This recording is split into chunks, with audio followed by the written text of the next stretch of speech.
Undang untuk bangkit berdiri, berikan salam kiri kanannya, katakan sukacita Allah mengalir di tempat ini. Haleluya, boleh salam kiri kanannya dengan penuh sukacita dan senyuman terbaik. Mari alirkan kasih kepada saudara kita.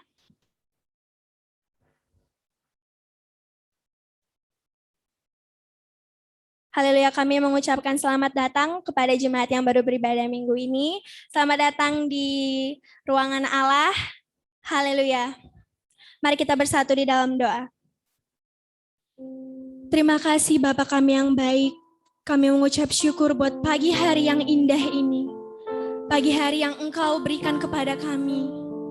Terima kasih Bapa sepanjang ini untuk penyertaan-Mu yang sungguh sempurna bagi kami.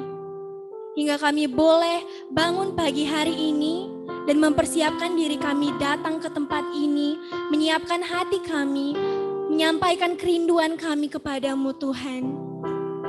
Tuhan terima kasih buat segala berkat-berkat yang telah Engkau berikan kepada kami.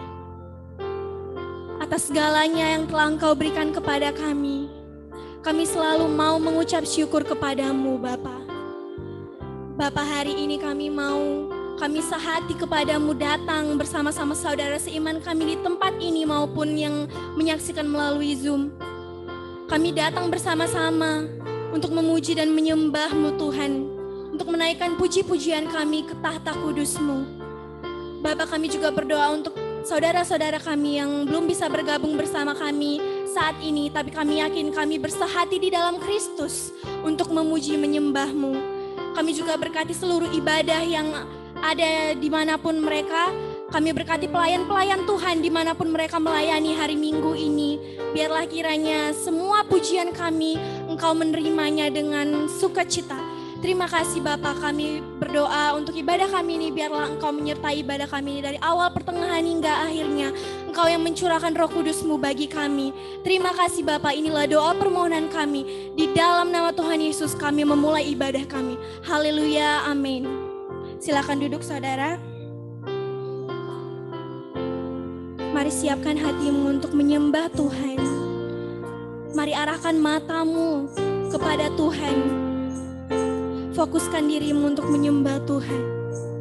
Haleluya, haleluya. Inilah kerinduan kami Tuhan kepadamu. Hallelujah.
kemuliaan bagi Tuhan kita.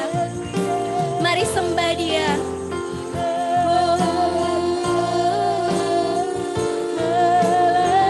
Kerinduan kami Tuhan hanya padamu,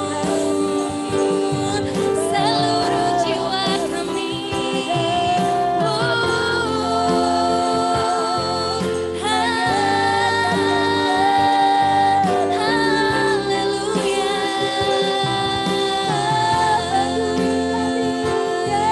Kami berikan hati kami, seluruh jiwa kami menyembah Allah yang hidup.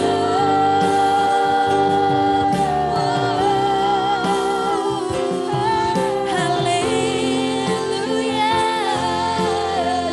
Terima kasih Bapa, kami bersyukur.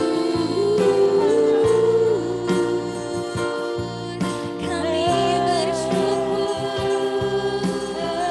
Terima kasih Engkau ada di dalam kami dan kami di dalam-Mu selamanya, hidup bersama-Mu. Haleluya. Oh haleluya. Hosana bagimu. Hosana bagimu.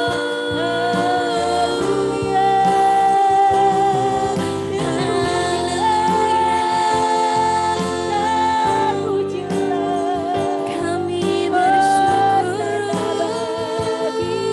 mengenal-Mu. Terima kasih Engkau telah memilih kami. Anugerah yang besar.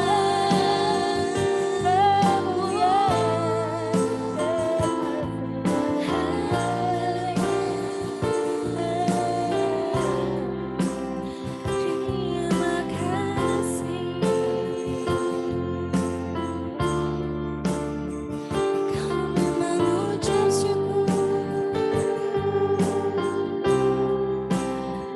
Anugerah-Mu sungguh besar, penyertaan-Mu sempurna, kasih-Mu tiada terukur. Haleluya. Kami mengasihi Engkau Tuhan, kami mengasihi Engkau dengan segenap hati kami.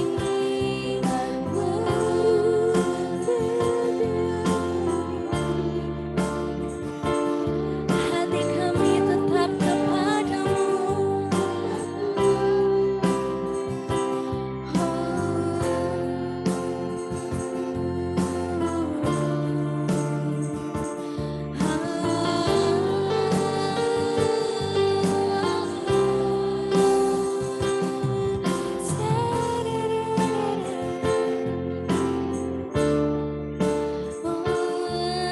Haleluya. Terima kasih Tuhan.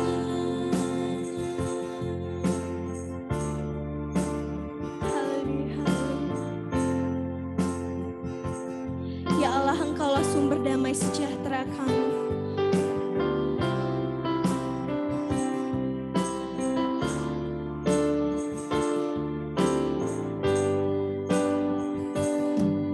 Ya Allah, damai sejahtera, kuduskan aku seluruhnya, agar roh, jiwa, dan tubuhku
kita angkat pujian ini, ya Allah damai sejahtera.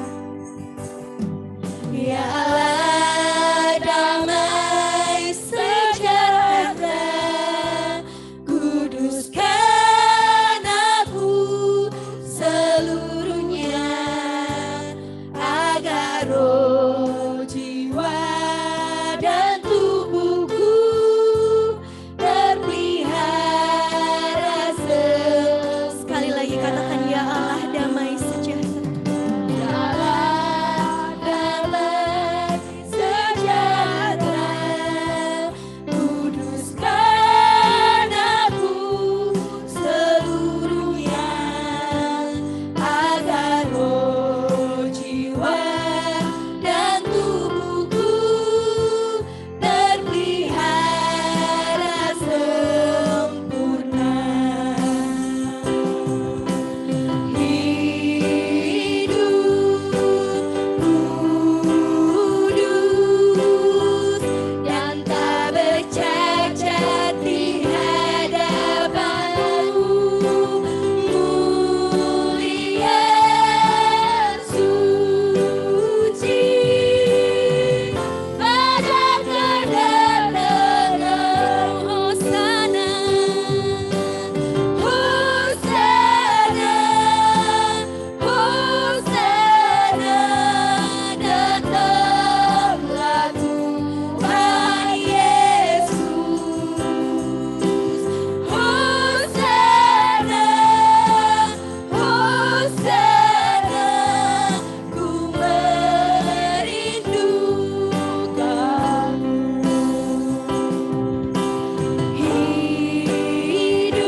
jemaat Tuhan saya undang bangkit berdiri. Yang besar, ajaib dan mulia, Kau Yesus yang selalu membuatku terpesona. Segala pujian bagimu ya Tuhan, hanya Kau yang layak ku agungkan. Kau Allah yang besar, ajaib dan mulia, Kau Yesus yang selalu membuatku terpesona. Segala pujian bagimu ya Tuhan, hanya Kau yang layak ku, hanya Kau yang layak, hanya Kau yang layak ku agungkan. Hanya Kau yang layak, hanya Kau yang layak ku agungkan. Mari beri kemuliaan bagi Tuhan kita. Haleluya, haleluya. Terima kasih Bapa Surgawi, terima kasih Allah kami yang besar. Saat ini kami mau memuji, memuliakan nama-Mu, kami mau bersuka cita bersama-sama. Mari yang siap bersuka cita sama-sama katakan. Amin. Sekali lagi katakan. Amin. Haleluya. Tos dulu dong kiri kanannya. Katakan, saya bersuka cita. Haleluya. Kasihnya Allah kita tiada terukur. Amin. Panjang dan lebarnya melebihi dari semua yang ada di dunia ini. Amin. Amin.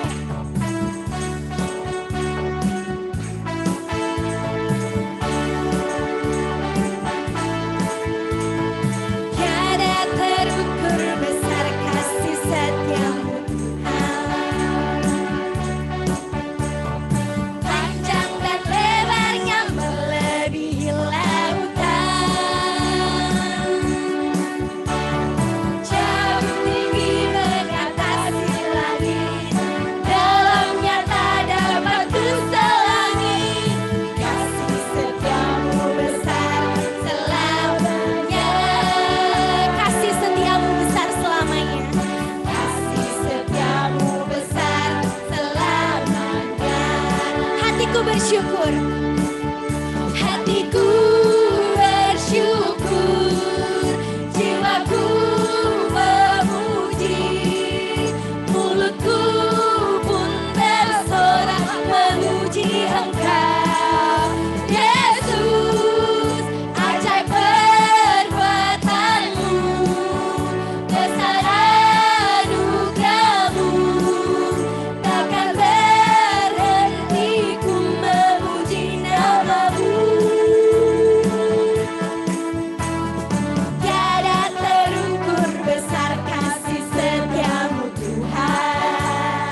sorak-sorai memuji, ku naikkan pujian haleluya, nyanyi bagi Dia sang raja, nyanyi bagi Dia sang, sekali katakan nyanyi bagi Dia, nyanyi bagi Dia sang raja selamanya.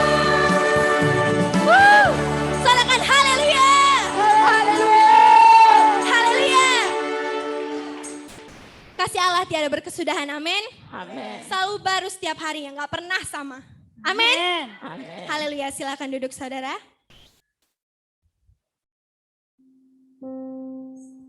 Mari kita siapkan hati kita untuk mendengar kebenaran firman Tuhan.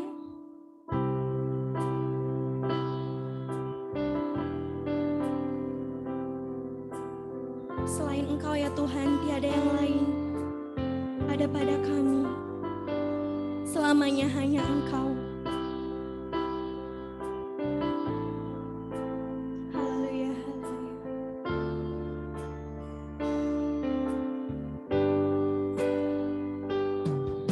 Selain Kau, tiada yang lain ada padaku di surga. Selain Kau, tiada yang lain yang mungkin di bumi.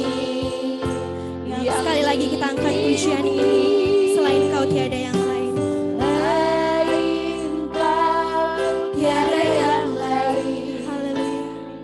Ada padaku di surga.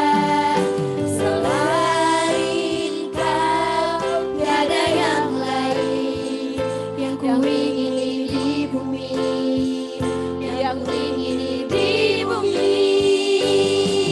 Sekalipun dagingku dan hatiku habis lenyap, gunung batuku dan bagianku tetaplah selamanya. Sekalipun dagingku dan hatiku habis lenyap, gunung batuku dan bagianku tetaplah selamanya. Selain Engkau tiada yang lain Tuhan. Selain Kau tiada yang lain. Amin. Ada padaku di surga. Selain Kau tiada yang lain yang ku ingini di bumi, yang ku ingini di bumi. Sekalipun dagingku dan hatiku habis lenyap, gunung batuku dan bagianku tetaplah selama-lamanya. Mari jemaat saya undang untuk bangkit berdiri. Sekalipun dagingku dan hatiku habis lenyap, gunung batuku dan bagianku tetaplah Allah selama-lamanya. Sekalipun dagingku dan hatiku habis lenyap, gunung batuku dan bagianku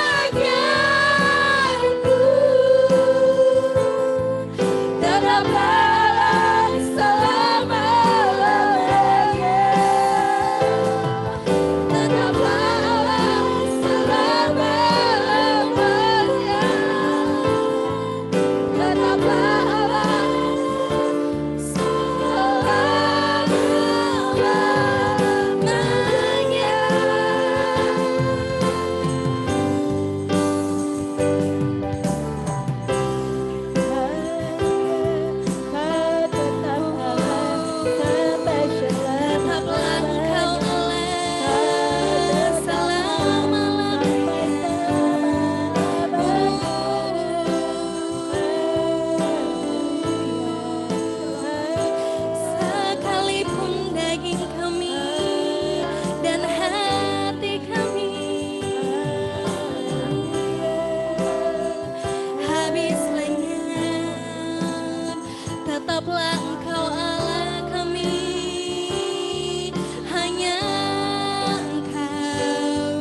seperti ketika Engkau berinkarnasi dalam tubuhnya Yesus di muka bumi.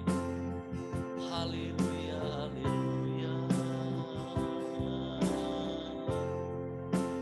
Ketika kami memandang segala kebaikan, ketika kami memandang hidup-Mu, ketika kami memandang pekerjaan-Mu yang terjadi dalam hidup kami, ketika kami memandang anugerah yang luar biasa yang kami terima, sungguhlah Engkau Allah yang sangat baik, sungguhlah Engkau Allah yang sangat mengasihi kami. Haleluya, haleluya, haleluya. Segala pujian, kemuliaan, pengagungan hanya bagi Allah kami yang hidup, Allah yang turut merasakan apa yang kami rasakan, sebab Engkau sendiri yang pernah merasakannya. Haleluya, haleluya, haleluya, haleluya. Kami hanya bejananya Allah, kami semua hanyalah bejananya Allah. Di dalam tubuh yang fana ini, kami terus mau mengenakan hidupnya Allah yang kekal, hidupnya Allah yang berlimpah-limpah, yang membangkitkan tubuh kami yang fana ini. Haleluya, haleluya, haleluya, haleluya, haleluya. Oh, Engkau luar biasa dalam hidup kami Tuhan. Terima kasih, terima kasih. Bahkan ketika kami sampai hari ini, kami ada bersama-sama di tempat ini. Ketika kami berkumpul bersekutu setiap pagi bersama-sama, kami mengetahui Allah turut tinggal dan tumbuh di dalam hidup kami. Kami bersyukur bahkan anak-anak kami juga mengalami pertumbuhannya Allah sendiri. Terima kasih, terima kasih. Kau yang menguduskan kami, Kau yang membuat kami boleh mendengarkan perkataan-Mu sendiri. Oh, biar semuanya adalah dari Engkau, oleh Engkau dan untuk Engkau. Segala kemuliaan bagi-Mu. Haleluya, haleluya, haleluya. Mari semua yang mengasihi Tuhan sama-sama katakan amin. Silakan duduk saudara.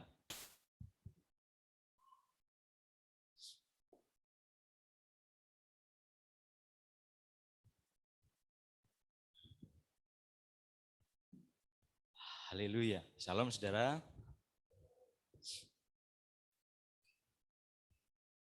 Puji Tuhan saudara. Saya percaya setiap hari kita mengalami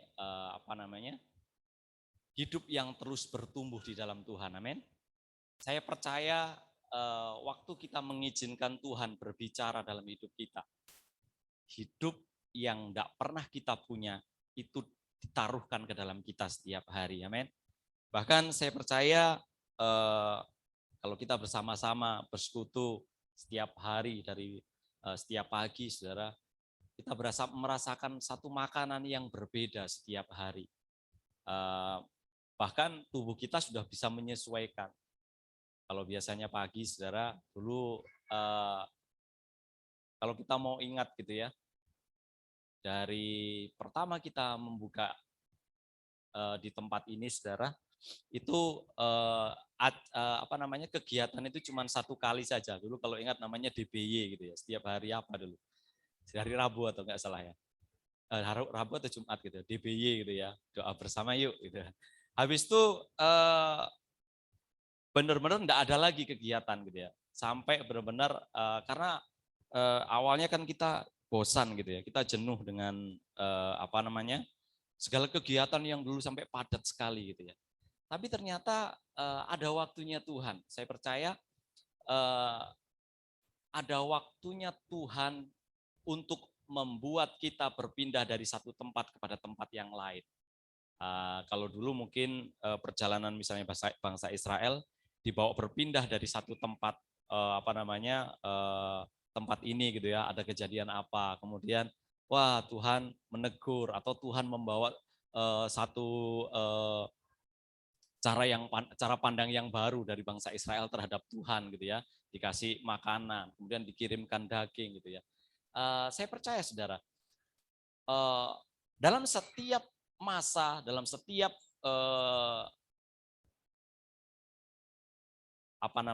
generasi gitu saudara, itu ada Tuhan di sana yang bekerja memimpin kita. Saudara, kalau beberapa hari terakhir gitu kita belajar gitu ya saudara ya, saya mau menyampaikan, saya mau sharing dengan apa yang saya tangkap gitu ya. Karena saya percaya saudara juga pasti punya hal-hal yang saudara tangkap gitu ya. Dalam beberapa minggu terakhir, beberapa hari terakhir kita belajar tentang warisan, kita hidup sudah di dalam warisan, kita hidup di dalam sebagai anak sulung gitu ya, anak sulung di tengah kelimpahan bahkan kalau saya boleh menangkap gitu ya. Tapi kemudian kita diajar tentang kelaparan dan haus gitu ya, haus dan lapar gitu akan Tuhan gitu ya. Kemudian lagi kita diajar beberapa lagi memiliki hidup yang kalau saya tangkap itu berdiri tegak gitu ya. Nah, saudara, saya bingung gitu ya, karena ini baru pertama kali saya berdiri di sini setelah ini, saudara, setelah terjadi satu generasi yang baru ini. Tapi saya tahu gitu, saudara, beberapa kali Pak Farid, Om Tin aja yang khotbah gitu. Udah abang aja, udah masa jengkel mungkin kan. Ternyata sampai tiba waktunya dia nggak ada gitu. Saya pergi, dia pergi harus ya udah mau nggak mau gitu ya. Ya udah. Saya percaya saudara, saya mulai belajar begini, udahlah Tuhan, sampai benar-benar benar-benar selesai, ini benar-benar Tuhan gitu. Jadi waktu saya di rumah khotbah apa gitu nggak tahu saudara. Jujur saya nggak tahu apa yang saya omongkan gitu ya. Tapi saya cuma percaya ini hidup saya ada Tuhan di dalam saya. Ada Tuhan di dalam kita yang sama-sama menangkap. Jadi ada satu roh Tuhan yang ada dalam diri kita masing-masing dan itu usianya berbeda-beda. Saya di dalam diri saya ada Tuhan, di dalam diri saudara ada Tuhan, ada hidupnya Allah, ada hidupnya Allah. Namun mungkin usianya yang berbeda-beda, mungkin ada yang sepantaran, seliting atau lebih tua atau ini saudara. Tapi saudara, dalam setiap perkataan-perkataan yang keluar dari setiap anak-anak Allah, saya percaya perkataan Tuhan juga turun di sana. Amin. Karena apa? Yang berkata-kata adalah dari dalam diri kita. Saudara, kemarin ketika saya sama teman gitu, saudara, saya tahu saudara untuk keluar dari roh agamawi itu sangat sulit sekali, saudara. Roh agamawi itu adalah roh yang menjaga sebenarnya bagus tujuannya untuk menjaga Tuhan itu tetap ada. Sebenarnya awalnya itu saudara. Jadi kalau misalnya ada kegerakan saudara ada asing, misalnya ada pencurahan Roh Kudus besar-besaran di Azusa Street gitu ya. Kemudian pada akhirnya sekarang dicoba dengan cara apa? Menjaganya apa? Supaya terjadi hal yang sama seperti waktu itu gitu ya. Akhirnya apa? Wah, gimana caranya dulu terjadi? Mungkin ada yang menyelidiki, saudara. Mungkin ada yang menyelidiki gimana terjadinya, gimana sebelum waktu terjadinya gitu. Yang terdekat adalah pencurahan Roh Kudus itu di saat itu gitu. Kalau mau menyelidiki zamannya Petrus, mungkin terlalu lama gitu ya. Mungkin tingkat kebenarannya masih bisa diragukan gitu. Yang dipercaya cuma bahwa Petrus beserta dengan para murid-murid Tuhan mengalami kepenuhan Roh Kudus di sana. Nah, saudara, roh agamawi itu saudara itu membuat kita itu tertarik untuk tetap tinggal di sana dan membuat Tuhan tinggal di sana. Kalau sudah bayangkan begini, kalau orang tua datang ke rumah gitu ya. Kalau kita mungkin kalau orang tua datang ke rumah kita senang gitu. Tapi kadang anak kita atau cucunya itu lebih senang gitu ya. Memiliki ikatan yang lebih kuat. Jadi kadang-kadang kalau di Jawa itu ada peribahasanya, saudara. Peribahasanya itu anak itu malah nggak punya apa-apa kalau dibanding hitungan sama bapaknya gitu. Biasanya peribahasanya gini, memang dunyane mbahmu gitu ya. Dunyane mbahmu itu hartanya mbahmu gitu loh. Jadi artinya apa? Ya yang punya harta mbahnya itu cucunya gitu loh. Anaknya malah nggak punya. Jadi ikatannya itu lebih kuat gitu ya. Saya mau kasih gambaran begini. Roh agamawi itu mengikatnya begini, saudara. Waktu sang kakek atau opung datang ke rumah gitu ya. Wah, udah terjalin ikatan yang kuat gitu, saudara. Kalau orang tuanya senang sekali gitu ya. Tapi lebih senang cucunya. Biasanya kenapa? Yang diperhatikan orang tua atau opung itu bukan anaknya, yang cucunya gitu loh. Saya ingat anak saya itu waktu pulang itu yang kami pulang kampung dulu itu setiap hari. Karena apa? Karena dia sayang sama cucunya itu, karena yang lain di sini semua, dia tinggal sendiri di sana kan. Tiap hari dibawa, oke, ayo ikut Mbah Kung gitu, Pak motor sama Mbak itu keluar. Tiap hari makan es krim, saudara, sampai akhirnya amandelnya bengkak gitu ya. Cuman karena apa? Rasa cintanya sama cucunya itu kadang mengabaikan yang lain gitu loh. Nah, saya mau gambarkan begini, saudara. Waktu opung atau kakeknya datang ke rumah kita berkunjung gitu ya. Kemudian sang cucu itu merasakan sekali gitu ya, bagaimana perhatiannya, karena selama ini biasanya ditinggal, dititipkan sama orang gitu ya. Tiba-tiba di rumah ada sama opungnya, kan senang sekali gitu. Wah. Tapi ketika waktunya tiba, si opung atau kakeknya pergi balik ke rumahnya, saudara. Siapa yang mengerang-erang, menangis gitu ya, mempertahankan supaya itu ada di sini gitu. Yang mempertahankan pasti cucunya ya kan. Seperti itulah orang-orang yang terjebak dalam ini, saudara, dalam roh agamawi. Jadi selalu mencoba supaya menjadi sama dengan dulu. Wah, kebaikan Tuhan seperti ini dulu. Wah, jadinya apa? Dipingin seperti itu gitu. Tapi saudara, ternyata berjalannya waktu, saudara, dalam kehidupan kita, saudara. Saya mengalami kemarin itu yang saya tangkap itu, sekarang udah waktunya berdiri tegak gitu ya. Itu kemarin saya cari ayatnya, saudara. Sekarang tegaklah kepalaku, itu Mazmur 27, boleh dibuka dulu. Mazmur 27. Kalau lagunya sudah hafal, saudara ya. Sekarang tegaklah kepalaku, hadapi lawanku yang berada di sekelilingku. Mazmur 27, ayat yang ke-6. Ya Kak? Maka sekarang tegaklah kepalaku mengatasi musuhku sekeliling aku. Dalam kemahnya aku mau mempersembahkan korban dengan sorak-sorai. Aku mau menyanyi dan bermazmur bagi Tuhan. Saudara, kalau saudara baca di atas-atasnya ini, saudara, ada satu kebangkitan dalam diri pemazmurnya ini, saudara. Itu ada satu kebangkitan bahwa ini ada satu kekuatan yang lain yang membuat saya berdiri tegak gitu. Saudara, tanpa disadari, saudara, ketika kami renungkan kemarin gitu ya, dalam berjalannya waktu hidup kita, saudara, hidup kita dari berjalannya sehari ke sehari, berlanjut setiap hari. Kalau kita mau mengingat, saudara, ada kebaikan demi kebaikan yang orang lain berikan bagi kita, amin. Ada orang yang mungkin sampai membuat dalam bahasa sehari-hari kita berkata, kita berhutang budi sama dia. Namanya hutang budi. Saudara, ini saya mau sampaikan begini, saudara. Ketika manusia berhutang budi, saudara, ada satu teman mitra kerja gitu, saudara. Dia benar-benar menjaga supaya dia nggak punya hutang budi. Jadi pokoknya apapun yang ditolong dia nggak mau. Dia bilang susah kalau saya punya hutang budi, itu susah karena saya harus serba salah, nanti saya begini salah, begitu salah. Memang itulah yang dihadapi ketika orang mengalami hutang budi, saudara. Namun saudara, saya mau mengajak kita hari ini. Ini seperti yang saya tangkap, saudara. Artinya saya percaya, saudara, waktu kita mengalami rasanya hutang budi itu, saudara, itu rasanya kan memang serba salah.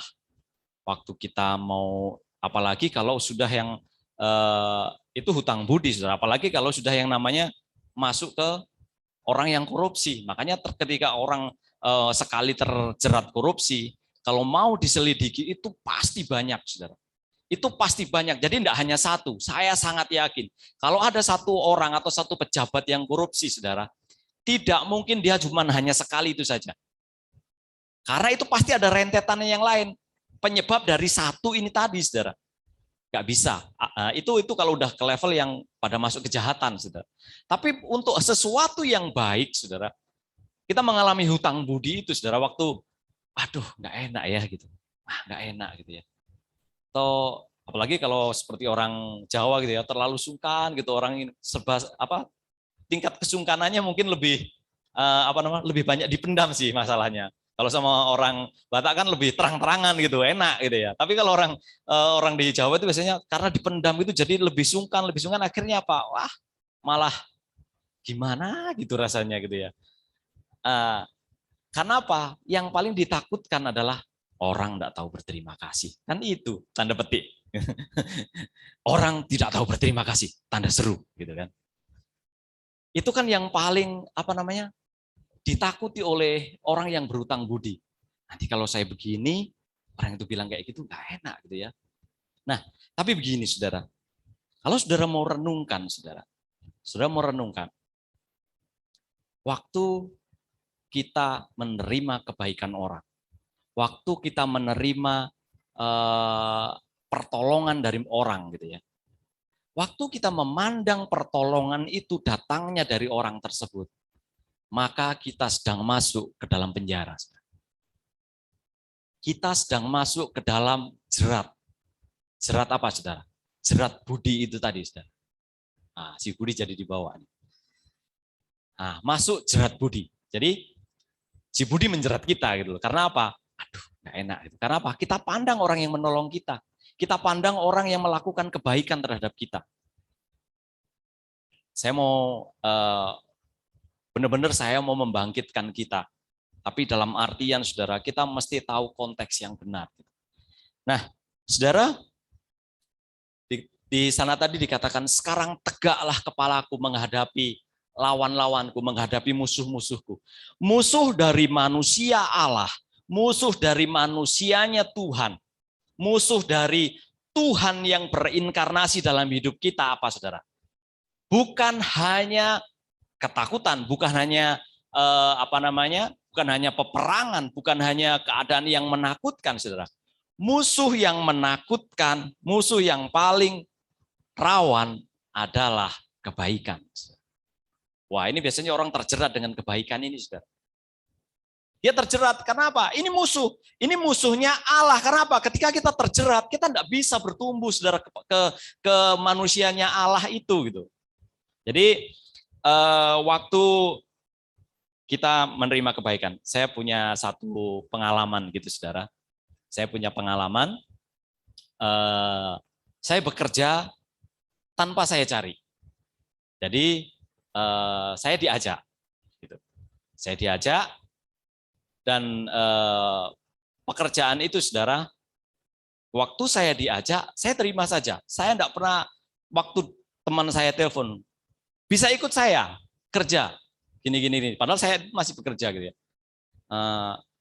Saya percaya, saudara, ini mengajari saya secara pribadi, saudara. Nah, waktu saya ditelepon itu, saya bilang, bisa. Saya langsung bisa aja. Setelah saya bilang bisa, saya bingung. Loh, aku kan masih kerja gitu ya. Aku masih kerja, posisiku ini lagi udah siap-siap permanen gitu ya. Gimana ya saya bilang? Kok saya tadi bilang iya gitu. Nah, kalau bisa nanti sore ketemu sama direkturnya jam sekian di hotel ini dan lain-lain sebagainya. Saudara, sepanjang setelah saya bilang saya bisa, saudara. Apa yang terjadi, saudara? Yang terjadi adalah saya bingung. Sorenya, saudara, lebih bingung lagi, saudara. Saya sangat bingung sekali sore itu. Sama direkturnya itu kan di Haris Hotel Batam Center itu, saudara. Yang saya bingung kan bukan yang lain lagi, saudara. Di kantong saya cuma ada Rp1.000, saudara. Di kantong saya tidak ada uang sama sekali hari itu. Dan memang di rumah juga nggak ada, bukannya ada, saudara. Nggak ada uang sama sekali. Cuman ada 1.000 perak, itu pun 500-an, saudara. Kemudian saya bilang sama istri saya, gimana nih, Ma? Ya gimana? Saya udah janji sama orang, ya datanglah. Saya dalam hati saya sebenarnya udah nggak mau datang, tapi gimana, udah ditungguin gitu ya. Saya ingat, saudara, waktu di telepon itu dibilang teman saya, Mas, nanti bilang waktu jumpa, bilang minta gaji sekian, statusnya langsung begini, minta ini. Ya, saya bilang aja iya gitu ya. Nah, saudara, sebelum saya pergi ke tempat itu, saya pulang, mah nggak ada uang, cuma 1.000. Di rumah juga nggak ada uang, gitu kan? Cari-cari nemu 500 perak lagi, saudara. 1.500 perak, saudara. Saya pergi, saudara, Pergi sore itu 6:30, saudara. Jam 6 lewat lah, 6:30, masuk ke Haris. Tahu nggak yang ada dalam pikiran saya, saudara? Saya tidak pernah takut ketemu sama direktur itu, saudara. Yang saya takutkan, saya nanti kalau sampai di atas 2 jam, saya tidak bisa bayar parkir, saudara. Saya tidak bisa bayar parkir, saudara. Kalau saya lewat dari 2 jam kan tambah itu parkir, kan biaya parkir kan. Aduh, gimana ini? Saya di dalam tuh udah gelisah, ketemu sama orang itu ngobrol itu udah gelisah, saudara. Pokoknya saya sampaikan, Pak, apa yang dibutuhkan? Pokoknya Bapak minta apa? Saya sampaikan seperti persis, tidak saya kurangi, tidak saya tambahi. Saya bilang, oke, sekarang gini nih. Terus pokoknya ngobrol-ngobrol, wah udah gelisah saya, udah 1 jam lewat ini kan. Aduh ini gimana kan. Baru, Pak gimana, ada lagi nggak Pak? Masih ada ngajak ngomong lagi, aduh nggak bisa bayar parkir, malu-malu sekali nanti kan pulang gitu kan. Aduh sampai terakhir, ternyata nggak sampai 2 jam. Akhirnya pulang, wah lega. Kelegaan saya cuma karena saya bisa bayar parkir, saudara. Masalah itu saya tidak pernah pikirkan, saudara. Selang 1 minggu, saudara, ditelepon. Pak, ini saya yang kemarin jumpa. Oh iya, gimana Pak? Bisa dipenuhi semuanya Pak? Hah? Makin bingung saya masih kerja gitu kan. Wah, akhirnya saya coba bicara, saya ajukan lagi. Akhirnya ya udah berjalannya waktu, diterima gitu ya, sampai dengan hari ini gitu ya. Nah, kalau saya setiap awal-awal pekerjaan itu saya, saudara, jujur saudara, saya merasakan bahwa saya benar-benar punya hutang budi sama teman saya. Karena saya bisa dapat pekerjaan itu, gitu ya. Awalnya saya berpikir demikian, saudara. Saya berpikir, wah jadi setiap kali mau kayak manapun, saya tetap iya, gitu ya. Itu benar-benar menjadi satu penjara yang membuat saya tidak bisa bergerak, saudara. Rasanya berat sekali gitu. Mau gini salah, mau gitu salah gitu. Dan saya orang Jawa, saudara, gitu. Saya sangat sungkan gitu kan. Ya sudahlah. Sampai ketika kemarin, ketika saya tetap menjaga itu, walaupun akhirnya ya saya mulai menguatkan diri saya. Masa itu ini sih, masa saya harus begini terus gitu ya. Tapi ketika firman yang kemarin datang, ketika pagi-pagi itu, saudara, sekarang tegaklah gitu loh. Kepalaku menghadapi lawan-lawanku. Kalau dulu saya berpikir ayat itu berfungsi untuk ketika kita menghadapi setan, menghadapi iblis, menghadapi si jahat, cobaan-cobaan gitu, saudara. Tetapi waktu pagi itu saya merasa ini waktunya tegak menghadapi kebaikan orang terhadap saya. Tiba-tiba, dan Tuhan membuat saya kuat, saudara, ketika saya bicara waktu itu kemarin tanpa sengaja kita ngobrol gitu sama teman saya itu. Kemudian saya bilang begini, saudara, ada satu perkataan yang keluar gitu begini. Sampai hari itu saya mengerti ya, benar-benar mengerti, paham betul gitu ya. Kita mesti tegak hidup bersama dengan Tuhan karena Tuhan tidak membuat kita berhutang terhadap orang lain, saudara. Karena apa? Orang lain yang memberi hutang kepada kita, orang lain yang memberikan kebaikan kepada kita, Tuhan juga bekerja di sana, saudara. Jadi waktu saya bicara begini, saudara. Dia yang membuka kata-katanya, dia bilang, saya kerja di sini juga anugerah gitu loh. Kalaupun saya disuruh keluar, ya sudah, orang ini namanya aku kemarin juga nggak nyari, bilang itu, tiba-tiba ada orang yang telepon saya gitu kan. Wah, di situ saya bangkit, satu pengertian saya bangkit begini, saudara. Saya langsung sampaikan gitu ya. Saya bilang begini. Oke, sekarang kan kita semuanya karena anugerah, ya kan? Karena anugerah. Sampean disuruh dapat ini pun anugerah. Nah, ternyata saudara, Tuhan membuat hati saya bangkit. Kenapa, saudara? Ternyata sebelum menawari saya, teman saya sudah tawarin orang lain, dan orang lain itu menolak, saudara. Jatuhlah kepada saya, dan sudah injury time. Saya tahu, oh posisinya begitu. Wah, itu membuat saya berbesar hati sekali bahwa itu benar-benar anugerah gitu, saudara. Jadi saudara, saya mau berkata sama kita semuanya, kita bukan orang-orang berhutang kepada dunia ini, saudara. Karena apa? Kalau kita mau memiliki cara pandang kita yang luas, Tuhan mengerjakan segala sesuatu dalam hidup kita. Amin. Tuhan bekerja, Tuhan benar-benar bekerja kepada siapapun, saudara. Enggak hanya orang Kristen, enggak hanya orang yang percaya kepada Tuhan, Tuhan bekerja di sana, saudara. Jadi saudara, jangan pernah terpenjara lagi ketika orang melakukan kebaikan atau kita melakukan kebaikan kepada orang lain, saudara. Waktu kita memberikan kebaikan kita kepada orang lain, jangan membuat diri kita juga terpenjara. Wah, aku kan karena aku. Saudara sedang memenjarakan diri kita sendiri, saudara. Keluar dari penjara itu, amin. Kerjakan setiap langkah detailnya itu karena anugerahnya Allah bagi kita, amin. Itu yang membuat kita tidak terpenjara, kita jadi bebas. Namun saudara, kita juga mesti ada satu nggak semena-mena gitu. Wah, oleh karena kita, itu karena anugerah, habis itu suka-suka lah. Jadi sama orang itu kan jadi tandanya memang tidak berterima kasih kalau seperti itu.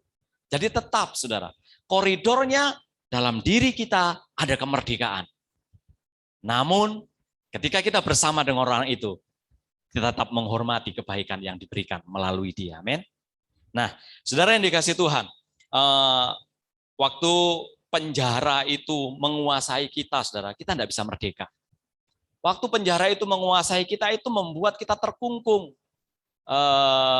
Saudara ingat firman Tuhan yang kalau engkau datang kepadaku, maka selesaikanlah dulu segala permasalahanmu, barulah engkau datang kepadaku. Ya kan? Menyelesaikan permasalahan itu, saudara, Tuhan mau waktu kita datang, kita menjadi orang yang merdeka. Jadi artinya apa? Apakah kita, gimana kalau menyelesaikan orang yang ada, waktu kita ingat orang yang ada di jauh, nggak bisa dihubungi, saudara? Bukankah itu membuat kita nggak bisa datang kepada Tuhan? Karena apa? Belum selesai. Kalau kita pegang satu firman.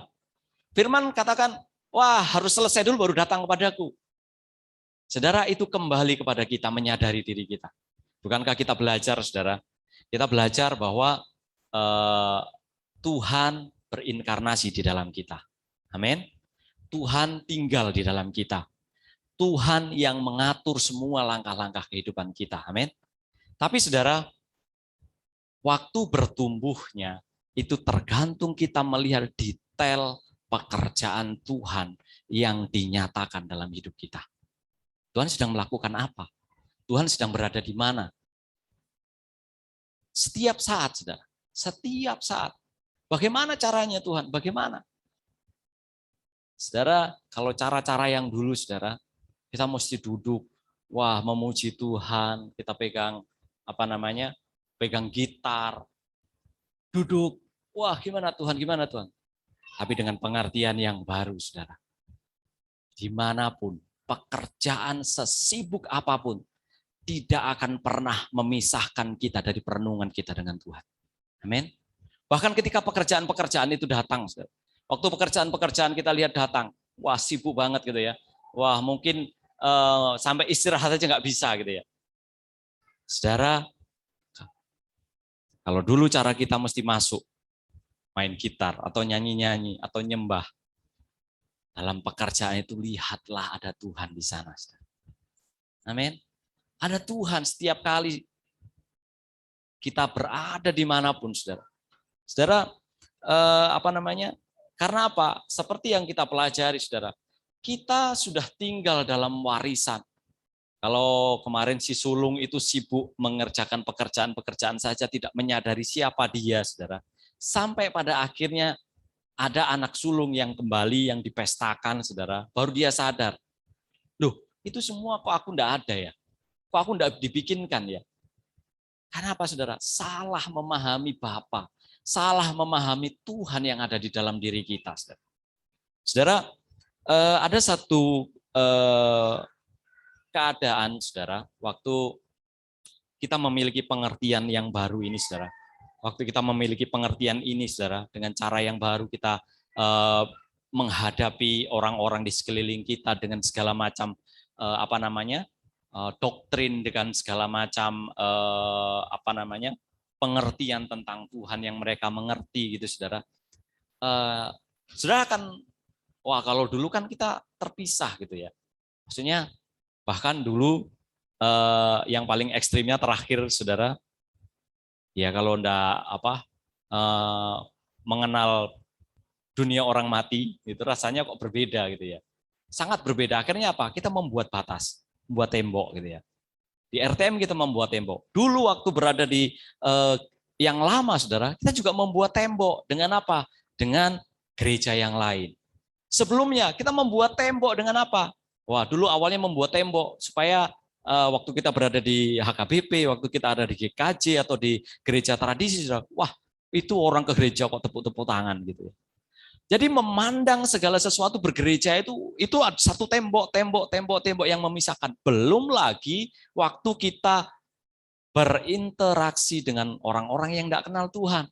Ada satu tembok, oh kamu Muslim, oh kamu orang Hindu, kamu orang Buddha. Ada satu tembok bahwa kalau kamu mau menerima keselamatan, caranya harus begini. Dengan cara apa? Pemaksaan. Ya dipaksa.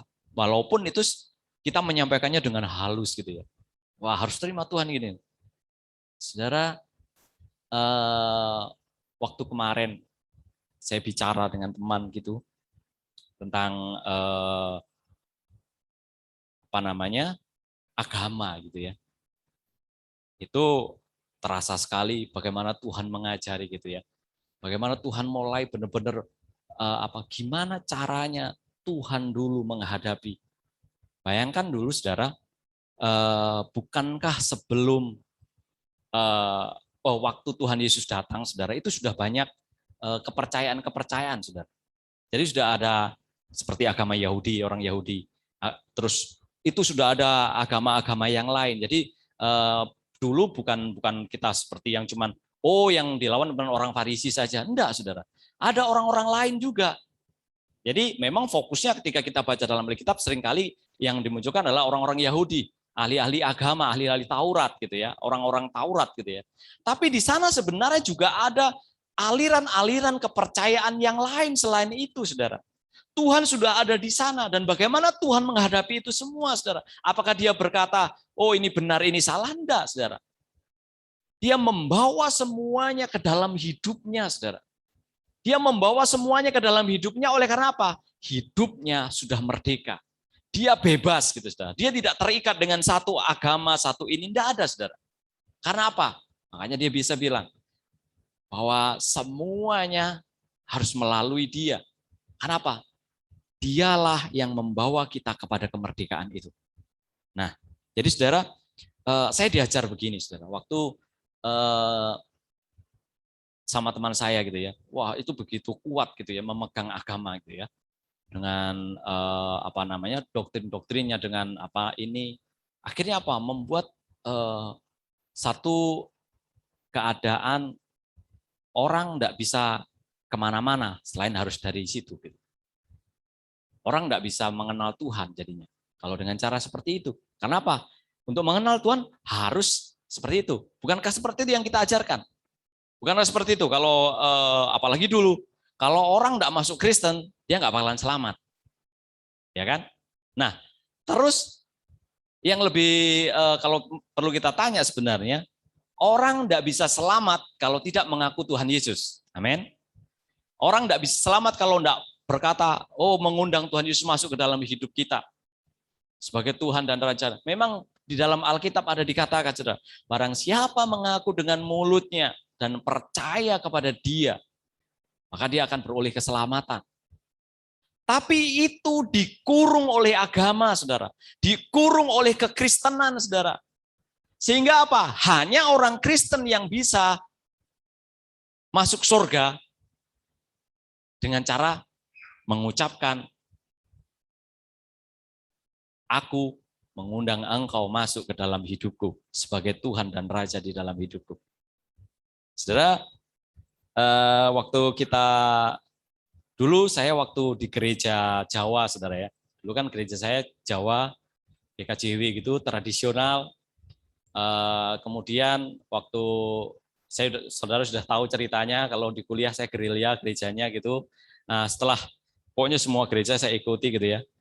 Namun saudara, sampai akhirnya saya dibaptis di Batam gitu ya. Mengundang Tuhan Yesus itu gitu saudara.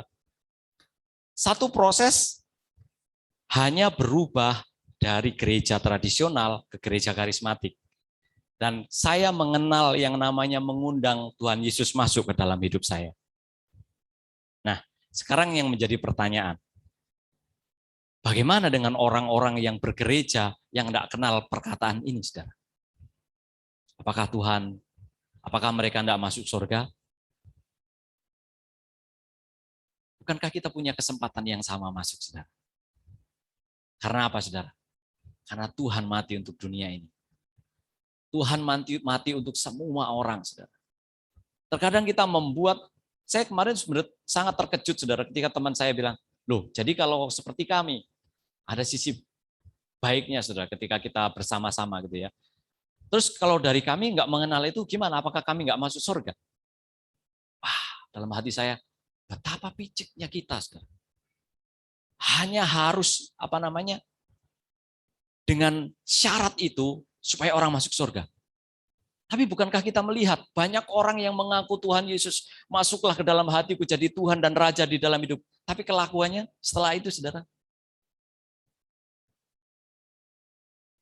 Kita mau berkata, saudara, hari ini pekerjaan Tuhan itu ada di setiap tempat, di setiap orang, dalam setiap hari-hari yang kita jumpai. Amin. Jadi tidak terbatas lagi, saudara. Pekerjaan Tuhan tidak terbatas. Pekerjaan Tuhan tidak memilih-milih, saudara. Pekerjaan Tuhan berlaku dimanapun, saudara. Waktu teman saya bilang, wah, harus dengan cara beginilah yang paling benar, gitu ya. Ini yang paling benar, cara ini yang paling benar. Jadi, hal itu sedang membuat dia dalam penjara dong. Di penjara kan nggak bisa, berarti di luar itu nggak ada kebenaran, di luar itu nggak ada Kristus gitu loh. Di luar itu nggak ada keselamatan gitu loh. Terus bagaimana dengan orang-orang yang yang ada di pedalaman, saudara? Yang mereka menanti-nantikan juga tapi nggak tahu bagaimana caranya, saudara. Seperti orang-orang kalau yang saya tahu mungkin di Tanah Batak atau di tanah yang lain ada satu keyakinan atau aliran-aliran yang menanti-nantikan Tuhan juga gitu loh. Tapi mungkin belum mendapatkan pengertian yang benar atau mungkin belum mengalami Tuhan itu sendiri gitu. Bapak saya, saudara, salah satu contohnya gitu ya. Bapak saya menikah dengan ibu saya pakai buku hijau, saudara, pakai paspor, saudara. Nikahnya pakai paspor, saudara. Nah, habis itu bapak saya ya tetap menghidupi paspor itu, saudara. Sementara ibu saya nggak mau pergi ke gereja, cari Tuhan gitu ya. Sampai akhirnya bapak saya sendiri berjumpa dengan Tuhan, mengalami perjumpaan dengan Tuhan sendiri dan berubah sampai dengan hari ini. Dan saya melihat sebelum kita melakukan pagi-pagi berdoa, bapak saya sudah jam 3 itu dari saya masih kecil itu sudah melakukan. Dia adalah orang yang enggak pernah mengalami pengajaran, diajar dengan oleh hamba Tuhan, diajar oleh ini, enggak ada, saudara. Tapi dia menghidupi Tuhan di situ, saudara. Bapak saya mungkin sebelum anak-anaknya sampai dengan hari ini belum pernah mengalami yang namanya perkataan, oh, aku mengundang engkau masuk menjadi Tuhan dan Raja dalam hidupku. Belum pernah mungkin, saudara. Tapi dia tahu ada Tuhan yang menyelamatkan dia. Ada satu keyakinan, ada satu kepercayaan, saudara. Saya katakan demikian bukan berarti orang yang mengerti, mengenal Tuhan harus mengundang Tuhan masuk dan menjadi oh berarti kita selama ini sia-sia. Tidak, saudara. Cuman, saudara, jangan pernah lagi ke depan, saudara. Tidak pernah lagi kita membuat satu kungkungan, membuat satu batasan untuk menerima Tuhan. Harus demikian, saudara. Karena apa? Tuhan bekerja di antara mereka juga, toh. Tuhan bekerja walaupun dengan kadang-kadang, saudara, kita tidak tahu. Gereja itu sekarang sudah mengalami degradasi yang sangat luar biasa, saudara. Yang diajarkan bukanlah Allah, yang diajarkan bukanlah mengenal Allah, tetapi hidup dalam kelimpahannya Allah saja. Nah, saudara, kita tahu firman ketika disampaikan dengan maksud baik ataupun dengan maksud jahat, firman tetaplah firman. Amin. Perkataan Tuhan tetaplah perkataan Tuhan. Saudara, ada satu, saya coba di Yohanes ini, saudara. Yohanes 8, saudara.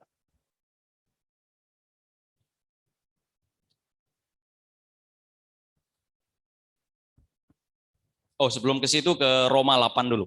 Roma 8 ayat yang ke 14.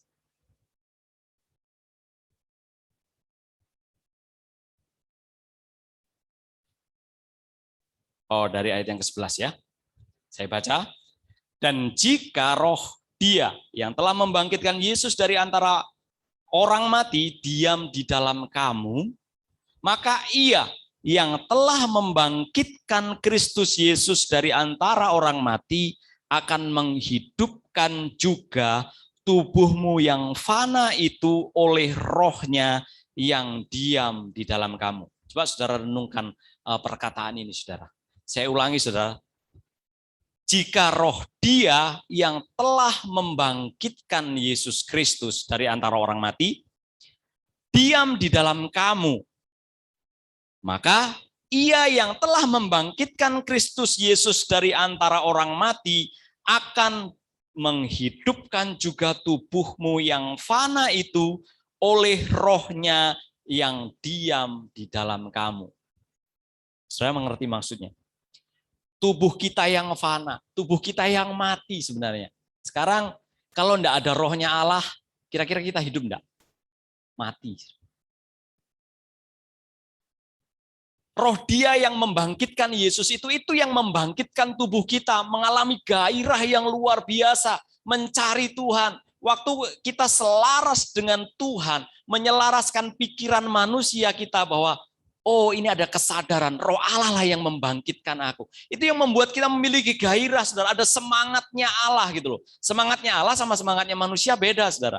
Kalau semangatnya Allah, saudara, itu akan terus berlangsung setiap hari. Ada gairah-gairah setiap hari. Tapi kalau semangatnya manusia, saudara, ketika menginginkan sesuatu, saudara, itu sangat bersemangat. Sampai kepada titik sesuatu itu dicapai, berhenti semangatnya.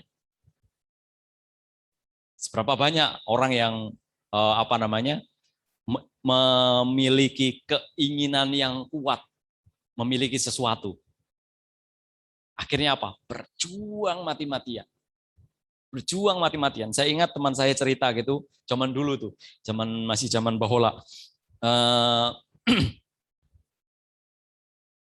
Saya punya teman, jadi teman saya cerita gitu ya. Punya teman itu sama-sama bekerja di PT, gajinya itu waktu itu masih 900.000. Gajinya 900.000. Nah, sama-sama ya cukup nggak cukup waktu itu gitu ya. Untuk kos, untuk ini gitu. Nah, dia cerita, tapi teman saya ini ngambil motor gitu ya. Cicilannya itu 800 gitu. Tinggal 100.000. Nah, setiap hari makan cuma pakai kerupuk aja, itu pun dari saya gitu ya. Jadi dia memiliki udah karena keinginan yang kuat pingin mau punya motor itu gitu ya. Wah, pokoknya bayar kosan, selesai, udah selesainya tuh kadang-kadang makan ya udah nempel terus teman-temannya, tapi dia punya motor gitu loh. Nah, jadi dia punya keinginan yang kuat gitu ya. Sampai akhirnya motor itu tercapai gitu, selesai lunas gitu ya. Lunas, setelah itu apa? Ya sudah gitu loh. Nggak punya lagi semangat lagi. Udah malah dia akhirnya keluar kerja gitu loh. Karena apa, saudara? Saya pasti saudara juga mengalami gitu loh. Pingin sesuatu, ini apa nih pengen? Cincin ini bagus ya gitu ya. Oh, baju ini bagus ya untuk Natal ya gitu ya. Udah disiapin gitu ya. Wah, planning, siapkan ini. Nanti kalau sudah dipakai sehari, udah selesai kan? Ambiar katanya itu ya. Nggak ada lagi. Jadi waktu menginginkan sesuatu, itu semangatnya manusia, saudara. Menggebu-gebu, pengen dapatkan ini, pengen dapatkan itu. Nah, yang lebih parahnya lagi, saudara, akhirnya terikat dengan apa yang dia punya. Nah, itu yang lebih parahnya lagi. Nah, misalnya, ingin punya rumah yang besar, gitu ya. Ingin punya rumah besar, belum punya rumah, menggebu-gebu sampai berhasil punya rumah, gitu ya. Waktu masih proses perjuangan mendapatkan rumah, sangat semangat dengan cara apa? Datang ke gereja, beri kelimpahan, haleluya, terima. Pokoknya datang ke gereja, waktu aku datang ke gereja mendapatkan berkat. Terus. Tapi ketika sudah dapat rumah itu, nggak pernah lagi ke gereja. Udah punya rumah kok, betulin rumah aja. Di rumah, dibikin cantik gitu kan, nyaman gitu kan. Sudah selesai, terikat sekali gitu ya. Terus kemudian waktu dia keluar lagi, pingin sesuatu lagi, Itu enggak ada habisnya, semangat. Tapi kadang-kadang ada baiknya. Baiknya gini saudara, ini baiknya yang sebenarnya nggak bagus ya. Baiknya, dia punya semangat, itu aja baiknya. Jadi dia nggak lemah. Saudara ingat orang-orang tua, kalau disuruh berhenti bekerja, tak usah pergi ke kebun Bapak, gitu kan. Tak bisa aku nggak ke kebun. Kalau nggak ke kebun badan sakit semua. Iya kan? Orang tua kita kalau di kampung nggak pergi ke kebun, badannya sakit semua, saudara. Kalau orang yang paling kita rasakan, saudara, itu orang-orang pensiunan. Kalau saudara pernah berjumpa dengan orang-orang pegawai negeri yang pensiun, saudara, waktu sudah pensiun, drop. Biasanya nggak lama, makanya usia paling nggak nyampe 70 rata-rata pegawai negeri. Atau pegawai atau karyawan nggak nyampe 70 tahun. Karena apa? Setelah pensiun, sudah lemah. Karena apa? Hilang semangatnya untuk melakukan sesuatu. Makanya harus ada pekerjaan gitu loh. Kalau nggak ada pekerjaan, lemah dia. Akhirnya apa? Semakin merosot, kesehatan semakin merosot karena nggak punya semangat lagi. Itu semangatnya manusia, saudara. Namun ketika kita berada di sini, saudara, ada Allah di dalam hidup kita. Ada semangatnya Allah. Semangatnya Allah bukan dibuat-buat oleh kita, saudara. Kemarin ada teman kita yang posting gitu ya. Membangkitkan orang mati. Bukankah kita seperti itu dahulu, saudara? Saya ingat waktu masih di Tabgah dulu, saudara, acara Natalnya Pak Niko itu, saudara, ada satu babynya penjaga menara itu dibawa, udah meninggal, saudara, dibawa, saudara. Saya bilang, wah ini orang ini gimana ya orang-orang ini itu. Dulu kan kami nggak ngerti, gitu, lihat pendoa-pendoa ini apa lah orang-orang ini gitu ya. Karena dulu orang worship lihat orang pendoa itu kayaknya lain gitu ya, nggak sama gitu ya. Wah sampai dibawa ke keliling gitu ya, wah, aduh akan di belakang itu panggung itu, wah supaya mujizat terjadi, supaya kebangkitan terjadi. Ya kalau itu masih gelap-gelap, nggak kelihatan malunya. Kalau kayak kemarin malu dia bilang kan, wah udah berjuang ini. Karena apa saudara? Ada semangat di sana. Semangat apa? Semangat berdoa, saudara. Tapi nggak tahu.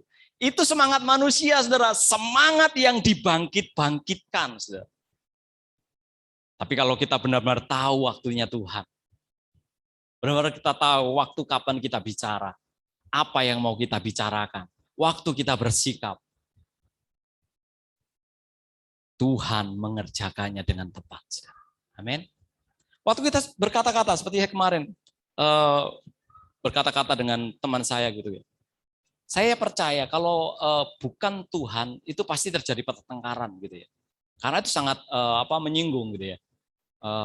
Dan itu menyinggungnya bukan karena kita menyinggung, tapi karena kuatnya cengkraman itu. Tapi waktu kita tahu Tuhan, sampai itu saya menunggunya berapa lama, sudah sekian lama saya diam gitu ya. Tapi sampai akhirnya ada satu waktu saya percaya itu waktu yang tepat, saya bisa jelaskan, saya bisa ngomong, saudara. Saudara, waktu yang tepat itu sangat efisien. Kalau dulu kita terjebak di dunia orang mati, saudara, berapa lama kita terjebak dengan pengertian itu. Waktu kita sudah mentas, waktu kita sudah naik, saudara, kita mesti memiliki cara pandang yang sama. Itu seperti halnya waktu kita pertama keluar, saudara. Saudara masih ingat firman yang di Wahyu itu, saudara? Naiklah kemari. Ingat, saudara?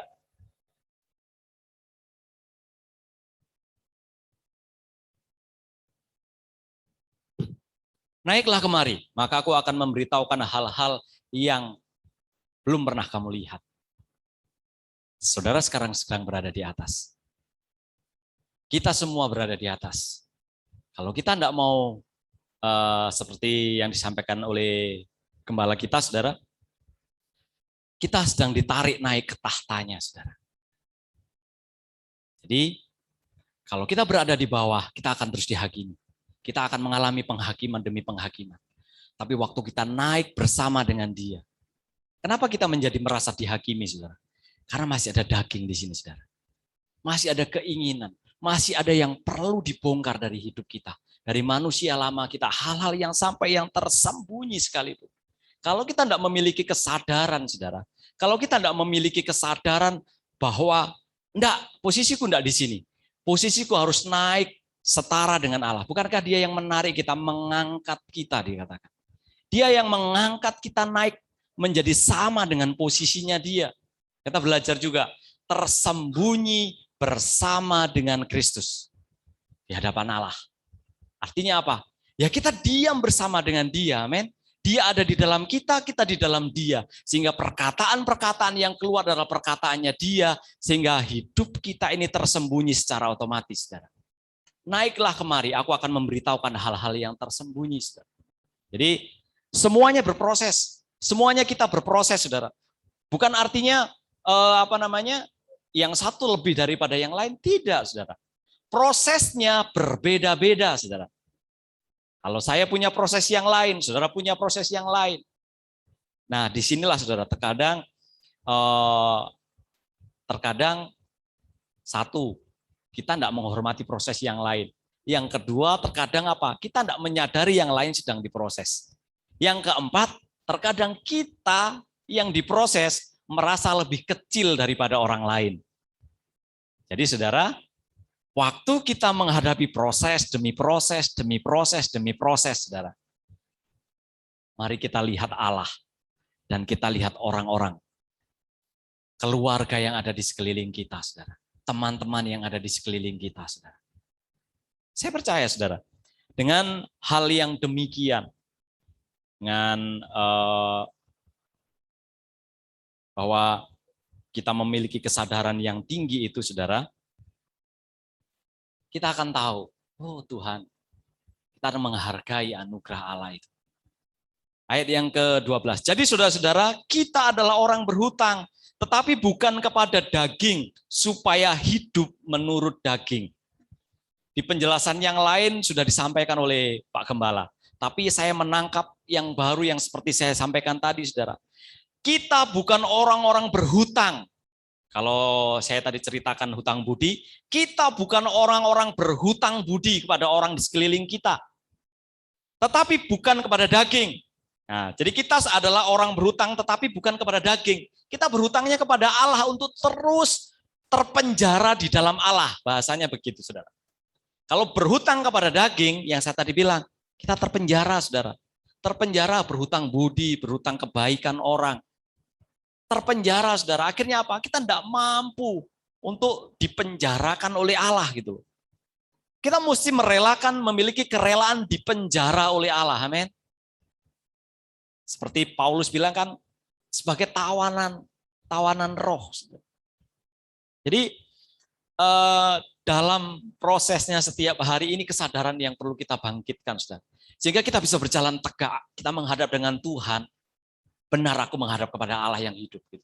Jadi tidak ada ketika kita mengingat lagi, aduh aku nggak enak masih sama ini gitu. Jadi saudara, kita berhutang bukan kepada daging, tetapi kepada Allah. Amin. Nah, kalau orang yang berhutang kepada daging, dia hidup menurut daging. Karena apa? Dia dipenjara dalam hutangnya itu, dalam hutang budinya, dalam hutang kebaikan yang saya bilang tadi. Penjaranya apa? Akhirnya membuat tidak bisa datang kepada Tuhan, hidupnya dalam penjara daging itu, penjara pikiran, penjara ketakutan, penjara keengganan, saudara. Tapi kalau kita menetapkan diri kita, kita berhutang kepada Allah, maka kita akan terus hidup. Karena apa? Kita tidak terikat lagi dengan kebaikan orang.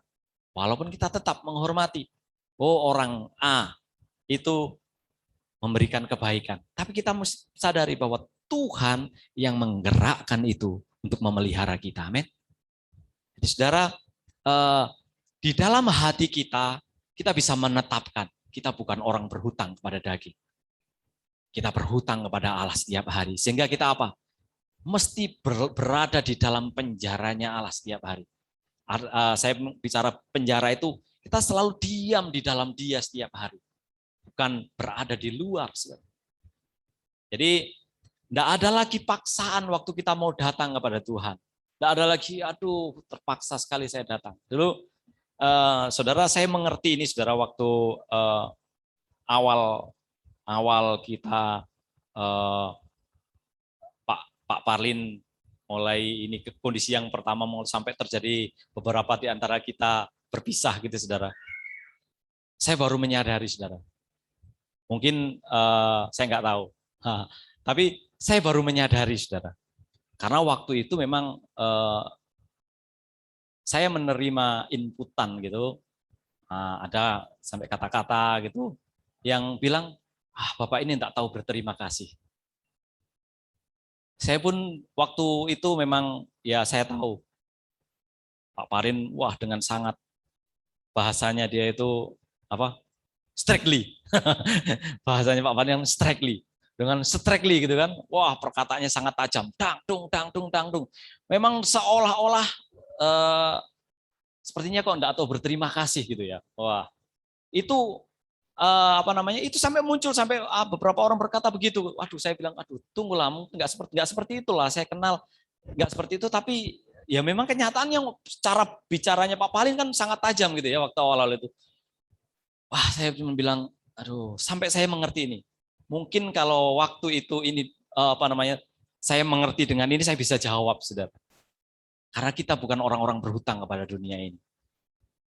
Ya mungkin ada yang terselip gitu ya. Mungkin ada yang terselip karena dulu memang jadi muncul seolah-olah nggak berterima kasih gitu.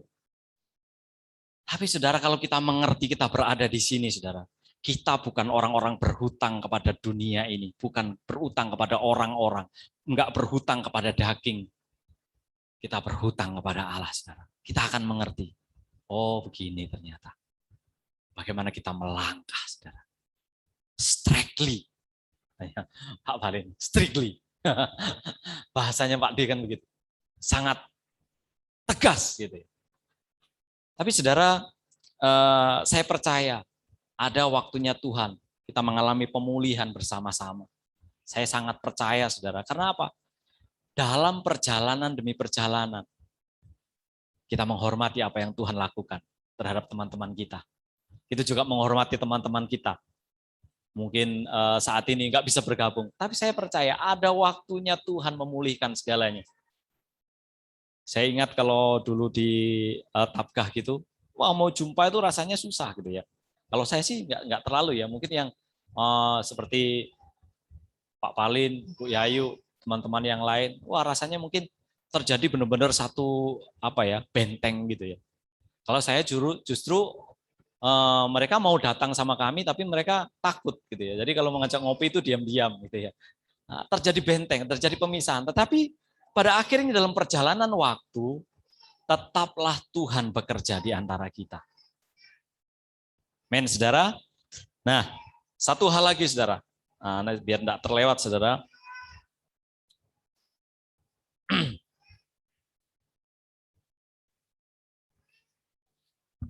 Yohanes 6 ayat 35, saudara. Ini beberapa hal yang saya rangkum gitu ya. Kemudian saya, begini ya, dengan menjadi praktisi. Setelah saya dengarkan, kayak gini ya Tuhan. Nah, ini tentang makanan yang ini ya, makanan daging roti yang hidup, saudara. Kata Yesus kepada mereka, akulah roti hidup. Barang siapa datang kepadaku, ia tidak akan lapar lagi. Dan barang siapa percaya kepadaku, ia tidak akan haus lagi. Saudara, waktu kita menerima Tuhan, makanan yang sesungguhnya itu yang akan membuat kita tidak lapar lagi. Ya mungkin saudara masih merasa lapar juga kok, gitu. Perutnya lapar gitu ya. Namun saudara, ada satu kehausan yang dipuaskan oleh Tuhan, saudara.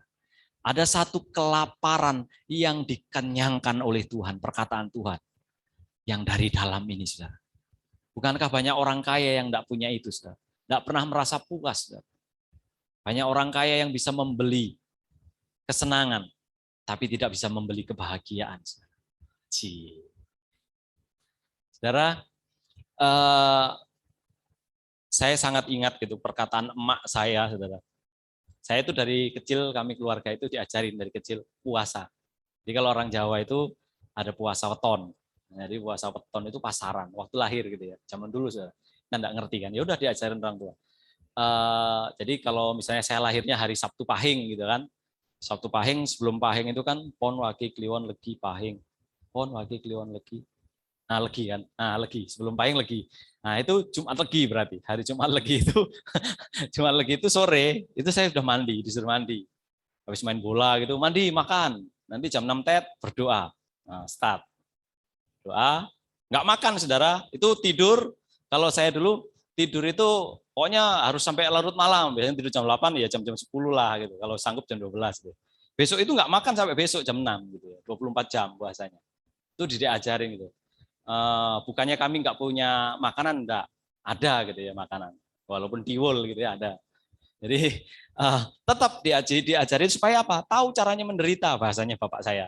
Biar nanti kalau menghadapi penderitaan itu nggak kaget, bahasa orang tua saya. Jadi kalau misalnya tiba-tiba suatu saat nggak bisa makan, ya sudah tahu caranya, rasanya nggak makan itu kayak gini. Nah, dulu bahasanya kayak gitu. Tapi saudara, ada satu perkataan emak saya itu begini, saudara. Saudara saya tanya, lauk yang paling enak itu apa, saudara? Lauk yang paling enak itu bukanlah semua yang kita ingini. Wah, waktu kita pingin Burger King gitu kan, atau KFC gitu, McD gitu, McD gitu kan. Bukan itu, saudara. Lauk yang paling enak seperti kata emak saya, ini resepnya, saudara. Nanti dicoba di rumah. Lapar, saudara. Lauk yang paling enak itu lapar, saudara. Kalau saudara nggak lapar, lauknya biasa saja.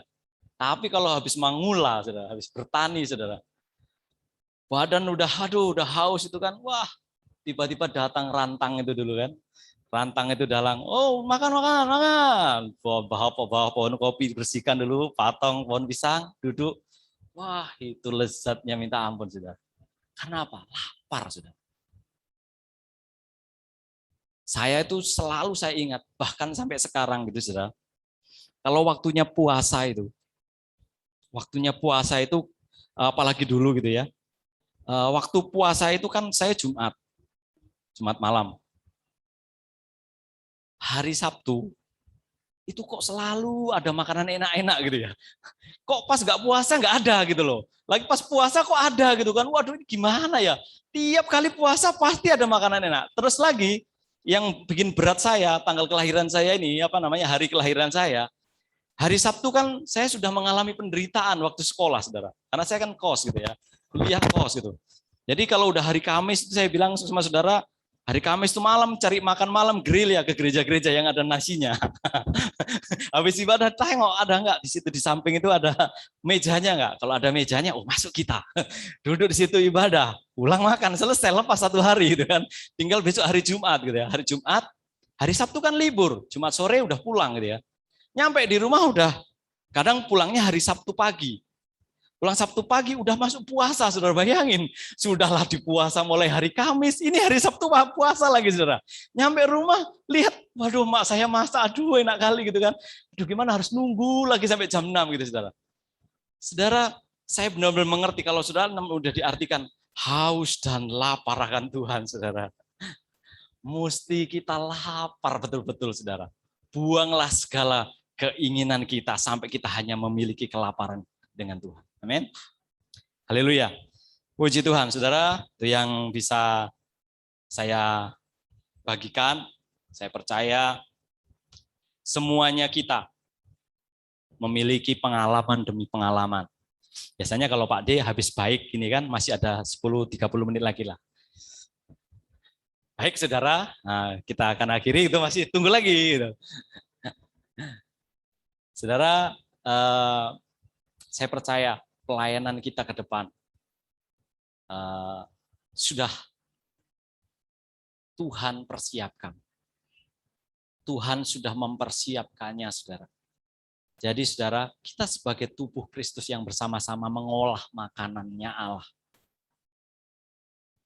Tadi saya nggak tahu, waktu Pak D kirim foto gereja itu, saudara, saya kan kasih jempol duluan itu. Saya nggak tahu, tiba-tiba rasa saya kesendal gitu rasanya. Tuhan, nanti ada saatnya kosong gereja ini gitu loh. Orang pergi semua Udah ditungguin orang-orang di mana-mana gitu loh. Untuk mendapatkan itu. Karena apa? Sekarang ini saudara, nah kan, betul kan? Setelah baik masih banyak kan? Nah, jadi saudara, jadi lupa. Jadi setelah ini saudara, kita menjadi orang-orang, menjadi gereja yang mau menampung semuanya. Kadang, saudara pernah nggak ditanya sama orang yang beragama Muslim? Orang Kristen itu aneh. Kenapa? Mau ke gereja aja pilih-pilih gitu. Coba kami, mau sholat dimanapun bisa, ya kan? Iya juga. Memang ada salahnya juga, saudara. Kenapa? Ya kalau ke sini nanti siapa kamu? Atau mungkin kalau yang sudah lebih ini, ya gitulah saudara. Tapi dengan sekarang saudara, pengertian yang sekarang, yang kita lihat gereja sudah mengkotak-kotakan. Kamu gereja apa? Kamu gereja apa? Kamu gereja apa? Kamu alirannya siapa? Kamu siapa? Kamu siapa? Tuhan Yesus tidak pernah begitu kan waktu itu. Siapapun welcome. Petrus siapapun. Murid-muridnya Tuhan Yesus di awal-awal. Semuanya boleh mengenal Tuhan. Dan dia bebas menceritakan Tuhan. Karena apa? Tidak ada motivasi, tidak ada keinginan yang lain untuk membesarkan nama gereja, untuk membesarkan nama Tuhan, nama gembalanya. Karena tidak ada itu. Jadi hanya memberitakan Tuhan saja setiap hari. Dan orang melihat hidupnya Tuhan ada di dalam kita. Amin. Haleluya. Mari kita bangkit berdiri bersama-sama, saudara. Nggak nyampe. Sudah ada remnya.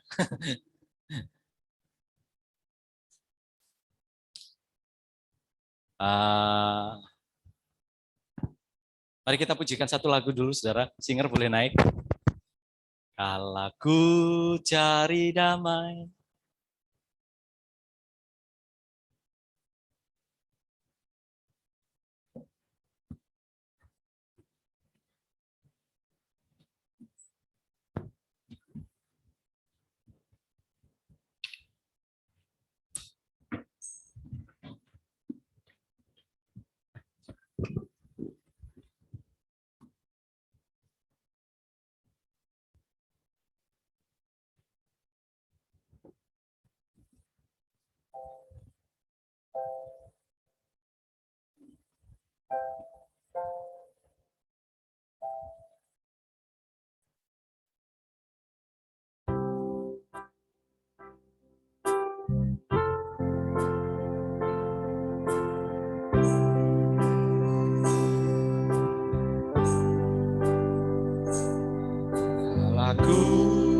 Cari damai, hanya ku dapat dalam Yesus.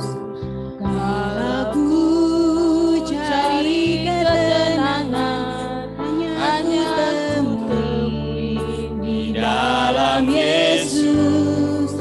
Tak satu pun dapat menghiburku, tak seorang pun dapat menolongku. Hanya Yesus jawaban hidupku. Kalau ku cari damai.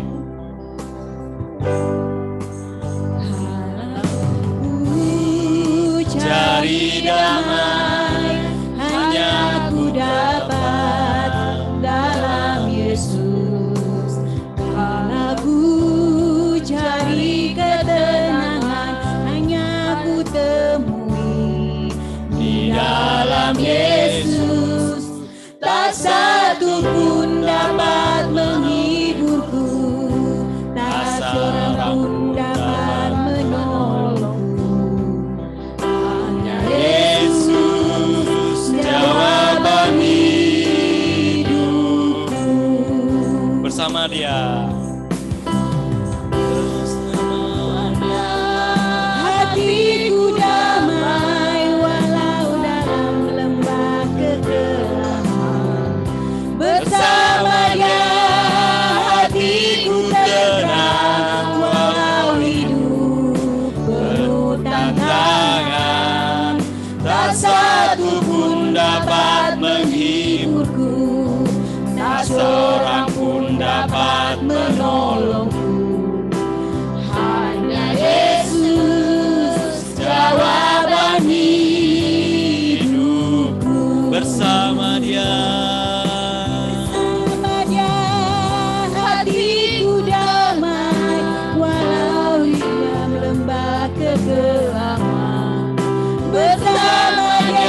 satu pun dapat menghiburku, tak seorang pun dapat menolongku.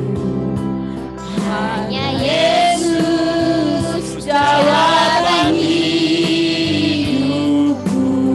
hanya Yesus jawaban hidupku.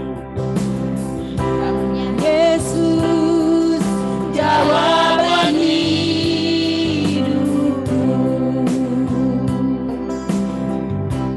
Haleluya, haleluya. Mari kita berdoa, saudara. Bapak Surgawi, kami bersyukur untuk siang hari ini. Terima kasih untuk perkataan-perkataan-Mu yang mengajari kami. Kami mengucap syukur, bersama-sama kami mengangkat tangan kami berdoa untuk gembala kami, dimanapun anak-Mu ini sedang melayani. Engkau yang bersama-sama dengan anak-Mu ini, menyampaikan kabar baik, menyampaikan hidup-Mu sendiri. Anugerah-Mu boleh turun atas anak-Mu ini, damai sejahtera berlimpah-limpah atas anak-Mu ini. Terima kasih Bapa. Demikian juga untuk seluruh keluarga hamba-Mu ini, anugerah Allah juga boleh turun berlimpah-limpah dalam nama Tuhan Yesus. Terima kasih, kami mengucap syukur untuk ibadah kami siang hari ini. Damai sejahtera-Mu menguasai kami sepanjang hari ini, sepanjang minggu ini. Setiap hari kami boleh terkoneksi dengan Allah, terhubung dengan keluarga Allah setiap hari. Kami mengucap syukur, anak-anak kami juga boleh mengalami pengenalan akan Allah dengan benar. Kami mengizinkan Roh Kudus mengajari seluruhnya kami, memimpin kami kepada seluruh kebenaran. Terima kasih, kami bersyukur untuk ibadah hari ini. Mari kita angkat tangan kita bersama-sama, saudara. Kiranya anugerah damai sejahtera, kasihnya Allah, pengertian demi pengertian, pengenalan akan Allah yang berlimpah-limpah, hidupnya Allah yang berlimpah-limpah, mengalir bagi kita semuanya, mulai dari saat ini sampai selama-lamanya. Dalam nama Tuhan Yesus, mari semuanya yang menerima anugerah Allah, sama-sama katakan, amin. Haleluya. Selamat hari Minggu, Tuhan Yesus memberkati. Terima kasih untuk teman-teman yang ada di Zoom, Kak Heni, Kak Arta,